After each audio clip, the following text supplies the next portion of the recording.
March two গোপালগঞ্জে আজকে রণক্ষেত্রে পরিণত হয়েছে গোপালগঞ্জ। এনসিপি যাবে, এটা আগে থেকে আওয়ামী লীগ এবং ছাত্রলীগ সবাই একটা প্ল্যানে ছিল। আজকের এনসিপি গোপালগঞ্জে ঢুকলে রণক্ষেত্র করে দেবে এবং এনসিপিও জানতো যে এখানে খুবই বাজে একটা সিচুয়েশন হবে। সকাল থেকে পুলিশের কড়া নিরাপত্তা এবং পাহারার ভিতরে ছিল। এরপরে সকালবেলা পুলিশের উপরে খুবই বাজেভাবে আক্রমণ করা হয়, অনেক পুলিশ কর্মী সদস্যকে বেধড় মারা ধরা হয়।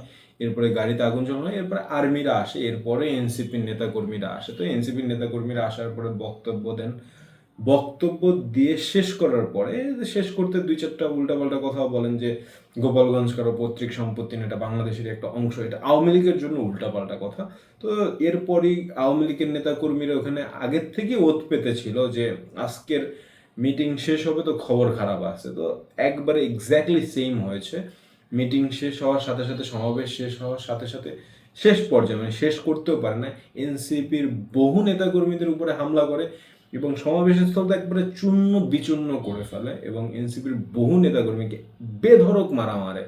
মানে অনেকে এখন হাসপাতালে ভর্তি আছেন এবং প্রাণাশঙ্কায়ও অনেকে আছেন। বেধড়ক মারধর করেন এবং আর্মিরা এসেও পরিস্থিতি কন্ট্রোল করতে পারে না। পরবর্তীতে পুলিশ ফাঁকা গ্রেনেড ছুটছে, ককটেল ছুটছে, এই ছুঁড়া টুরা এনসিপির নেতা কর্মীদের গাড়ি বহর ঘুরায় দিয়ে অন্য দিক থেকে বের করে দিতে সক্ষম হয়েছে উপরস্থ নেতাকর্মীদের। কিন্তু যারা সমাবেশের স্থলে সাধারণ মানুষ ছিল এনসিপির আপনার সমাবেশে অংশগ্রহণ করার জন্য, তারা বেধড় মারধর করেছে তাদেরকে।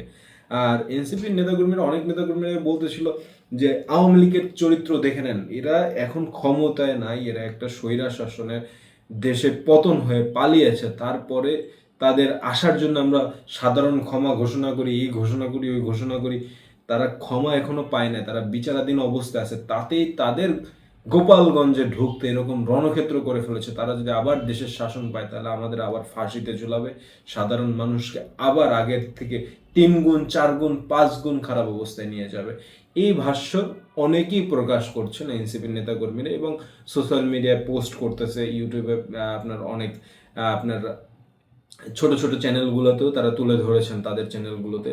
ইভেন নিউজ গণমাধ্যম যেখানেই দেখবেন না কেন, আজকের এনসিপির নেতাকর্মীদের ক্ষোভ দেখতে পারবেন যে এটা আমরা কোন দেশে আছি, যেই দেশে এখন আমরা একটা মুক্ত সমাবেশ করতে পারছি না, যেই দেশে সমাবেশ করতে গেলে এখনো ছাত্রলীগ, আপনার নিষিদ্ধ সংগঠন ছাত্রলীগ, আওয়ামী লীগের হামলা হানা, মারামারি, রক্তক্ষয়ী, যুদ্ধের শিকার হতে হয়। এটা যুদ্ধের সামিল এনসিপির নেতাকর্মীদের জন্য। কারণ তারা একটা সমাবেশ করতে গেছে, সেই সমাবেশ ভালো হোক খারাপ হোক মন্দ হোক, এটা গোপালগঞ্জ হোক আর যেখানে হোক, সবার একটা সমাবেশ করার স্বাধীনতা আছে। সেই স্বাধীনতা থেকে তারা আগের থেকে পারমিশন নিয়ে তারপরে সেখানে সমাবেশ করতে গেছেন।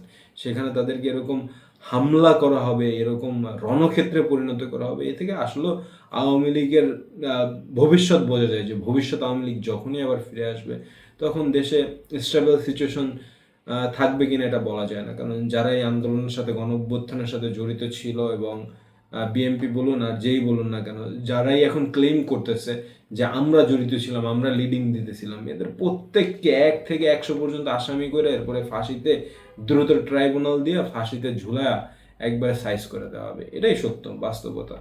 যাই হোক, আরও আপডেট থাকছে আজকের আপডেট নিউজ 24-এ। চোখ রাখুন আপডেট নিউজ 24-এ।